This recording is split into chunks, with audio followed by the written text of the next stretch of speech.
Aujourd'hui, dans Grizzly Media, je vais aller m'entretenir avec la fierté de Saint-Philibert. C'est un coureur automobile du côté de la Beauce qui est très connu. C'est une personne également d'affaires très connue, très respectée et respectable. C'est avec moi, Marc Bégin. Salut Marc, ça va bien? Salut Gab, oui, ça va très bien. Hey Marc, je veux qu'on commence par ta carrière dans le monde de la course. J'ai comme l'impression que tu étais né avec un volant dans les mains, ou pas loin, du moins tu étais prédestiné à faire de la course automobile un jour, puis je pense que c'est un peu la raison pour qu'on se parle aujourd'hui, c'est ta passion pour la course automobile. Tu as toujours été là-dedans, tu as toujours été dans les moteurs, dans les voitures. Donc, on s'entend que c'était quasiment un naturel pour toi un jour de faire de la course. Ah, c'est sûr, Gab, on a commencé, j'avais 16 ans là, dans la vieille track à Saint-Côme. Puis on a tout le temps couru là-dedans. On a couru à Vallée-Jonction, couru à Granby-Drummond, Thetford. Écoute bien, ça a été un beau loisir, un beau passe-temps. Là. Puis là, présentement, on court Vallée-Jonction sur l'asphalte. On est rendu dans le NASCAR Late Model.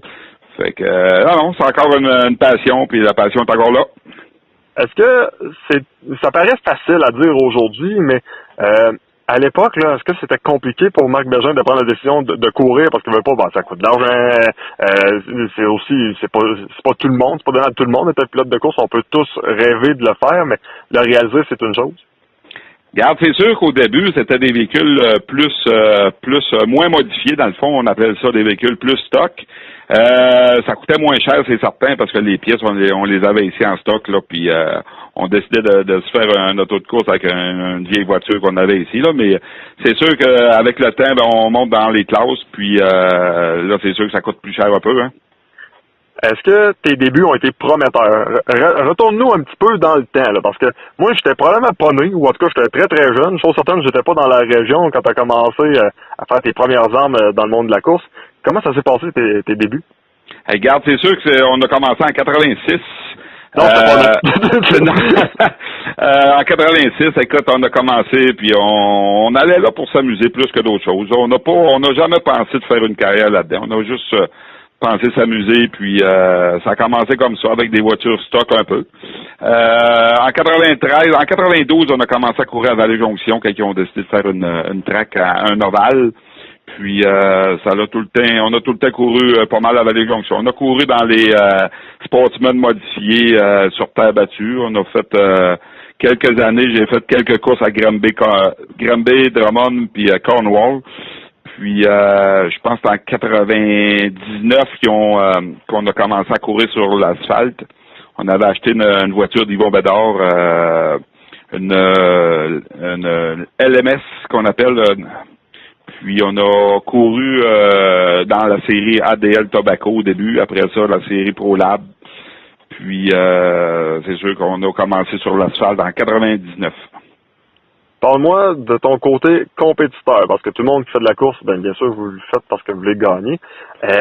Si tu perds une course, si tu finis deuxième et que tu étais vraiment très proche de finir premier, es-tu de mauvaise humeur? Tu le goût de péter quelque chose dans la voiture? Ton caractère ressemble à quoi là en tant que compétiteur? Hey, nous autres, c'est sûr que nous, on a quand même un bon côté compétition. Là.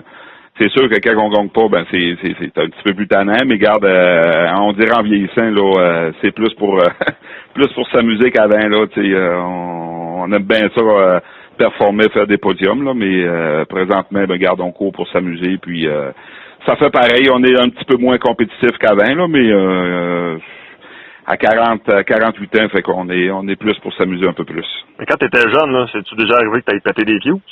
Ah, c'est certain qu'au début dans les années 96, 97, 98, on était en compétition plus forte un peu, puis on avait des bons compétiteurs comme Roch Poulain de temps en temps, ça faisait des étincelles, là, mais on a passé au travers de ça, puis à cette heure, c'est rendu un bon copain à moi, là. C'est des bons amis, là. Dans une entrevue que j'avais réalisée il y a quelques semaines quand même, fait quand même quelques temps, avec Éric Giguère, mon bon ami Éric, me racontait qu'à l'époque, là, si on trouvait que ça brassait pas mal au hockey avec les Canadiens nordiques, du côté de la course automobile, c'était quasiment rendu du semi-pro aussi. C'est le cas de le dire, ça brassait pas mal. Mettons une anecdote qui te vient en tête comme ça, là, sur le fly.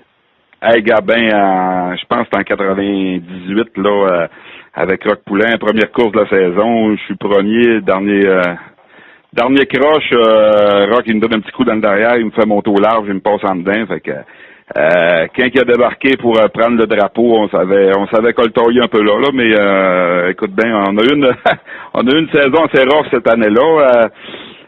Disons que on avait des coups de bumper assez, puis on en donnait, puis c'était une bonne compétition. Je veux t'entendre sur la famille. La famille, c'est toujours important, c'est toujours même très important. Dans le monde de la course, à quel point la famille est importante, surtout dans ton cas, où la famille Bégin, ben c'est de la course. Oui, c'est sûr, regarde, mon frère, ma soeur, ça vient aux courses. Ma femme, elle a tout le temps venu aux courses. On a élevé on a eu 3 filles qui ont tout le temps venu aux courses au travers de ça, là, puis c'est sûr que les autres, c'était full de fun pareil parce qu'il y avait ils se faisaient des amis dans d'autres équipes, là, puis c'est une belle famille pareil. Tu as eu des moments, disons, appelons ça des moments Dominique Michel. Je prends ma retraite, j'en reviens, je prends ma retraite, j'en reviens, je prends ma retraite, j'en reviens. Qu'est-ce qui fait que tu prends ta retraite et qu'est-ce que tu fais que finalement ton amour ne veut jamais mourir, comme le disait si bien la chanson, et tu reviens finalement pour compétitionner? Hey Gabin, c'est comme on dit, des fois c'est une drogue, hein, c'est une maladie, fait que c'est sûr qu'on on aime bien ça courir. Des fois, ça prend plus de temps qu'on pense, mais des fois, on arrête, puis on se dit, on va faire d'autres choses. Finalement, ben, on trouve que qu'il nous manque de quoi dans l'été. Fait qu'on revient aux courses, puis c'est comme ça. Fait que là, je pense que je suis revenu encore pour un petit bout, là. Donc, tu vois pas encore nécessairement la retraite à l'horizon? Non, je pense pas. Non. On prétend s'acheter un auto neuve cet hiver, fait que on va être bon encore pour quelques années. Ben parce qu'à nouveau, tu parlais de ta retraite, on te croirait pas, tu reviendrais d'ici 2 ans. Ah, c'est sûr, écoute bien, c'est un beau passe-temps, puis surtout quand là, on est actionnaire dans la piste de course avec les fonctions. On trouve qu'on a un très beau site. Puis on a des bonnes idées pour 2018, fait que je pense qu'on va avoir une super belle année 2018. On va en parler dans pas grand temps, mais juste avant, je veux t'entendre sur ton meilleur moment en piste. Tu dirais lequel? Hey, regarde bien, en 98, dernière course de l'année, il y avait c'était 98 tours. C'était Sportsman modifié de terre. On avait parti deuxième, on avait tombé premier tour, puis on a fait les 98 tours sur la pole pour gagner la finale. Fait que en plus que ça fait à toutes les fois qu'on faisait un tour en avant, ça me donnait je pense que c'était un 20$, là. Fait que on avait eu ça a été des bons moments. Pour Pièces d'auto Fernand Bégin, on s'entend, l'entreprise, c'est un beau véhicule publicitaire. À quel point c'est quelque chose qui vient donner de la visibilité à l'entreprise? Regarde bien, c'est sûr que c'est notre domaine. Tu sais, souvent des gars qui viennent aux courses, c'est sûr qu'ils ont des garages, souvent c'est des mécaniciens, des gars de body. Fait que pour nous autres, là, c'est sûr que c'est plus notre domaine là. Puis on est tous des passionnés un peu de course puis de mécanique. Hein. La Beauce, c'est un milieu extraordinaire pour ses paysages, pour l'activité physique, le sport en général. Mais pour les moteurs, je pense qu'il ne fait pas nécessairement exception. Au contraire, les moteurs sont très importants en Beauce. Selon toi, est-ce que les amateurs de course étaient plus présents dans le passé? Sont-ils plus présents maintenant? Tu l'as vu, dans le fond, sous différents chapeaux. Selon toi, ton opinion?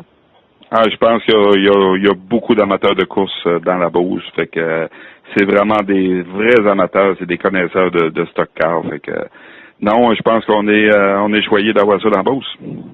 Bon, vous avez essayé plusieurs choses avec l'autodrome Chaudière. T'en as glissé un mot. Entre autres, vous avez essayé de voir toujours des pilotes de NASCAR. Et à un moment donné, vous avez passé proche d'avoir notre ami Gordon, qui aurait été un superbe coup. Malheureusement, bon, pour X raisons, ça n'a pas fonctionné. Mais c'est qu'est-ce qui s'amène en 2018? Essaie de nous révéler au moins un peu d'affaires. Là. On travaille fort là-dessus. Là. Hey, gars, on pense pas vraiment, comme c'est là, il n'y a rien d'établi pour avoir un pilote NASCAR. Avec le taux d'escompte, l'argent américain puis tout, là, c'est quand même des gros frais. Mais dans les séries, on pense bien d'avoir encore des bonnes séries. Puis on devrait avoir du nouveau aussi qu'on va annoncer d'ici Noël. NASCAR Canadian Tire, évidemment, c'est toujours populaire. Ça risque d'être de retour. Oui, c'est NASCAR Pinty à cette heure. Fait que oui, ça devrait être de retour. On devrait avoir des bonnes nouvelles à annoncer là-dessus sous peu. ton rêve maintenant, ça peut être en tant que pilote, ça peut être aussi en tant qu'actionnaire de la piste de course. Qu'est-ce qu'on pourrait souhaiter à Marc Bergevin? Qu'est-ce que tu aimerais qu'il se réalise? Hey, Gabin, moi, c'est sûr qu'avoir du local à Vallée avec 20-25 chars, puis avoir des bonnes courses avec des bons pilotes, j'écoute bien, c'est sûr que c'est bien parti. On a une très bonne équipe de dirigeants pour la piste de course. On a des bons actionnaires avec nous. C'est sûr qu'on va avoir du succès dans les prochaines années. Marc Bergevin, un gros merci pour ton temps. C'est fort apprécié. Ça a été plaisant d'en entendre un peu sur le passé, également sur le futur. Puis je pense que du côté de Vallée-Jonction, si par certaines années c'était un petit peu plus difficile, qu'on se disait ils vont revenir, reviendront-ils pas, on était un peu moins certain sur l'avenir de la piste. Maintenant, je pense que c'est entre bonnes mains, puis le futur est seulement rose. Je pense que on peut le dire comme ça, là, c'est très très beau, du moins. Merci Gab. Oui, c'est sûr qu'on va avoir des bons moments, puis la track, là, il y a juste que des beaux moments à venir. Bon, on suit les choses. Merci Marc Bergevin. Merci. Bye bye. Bye.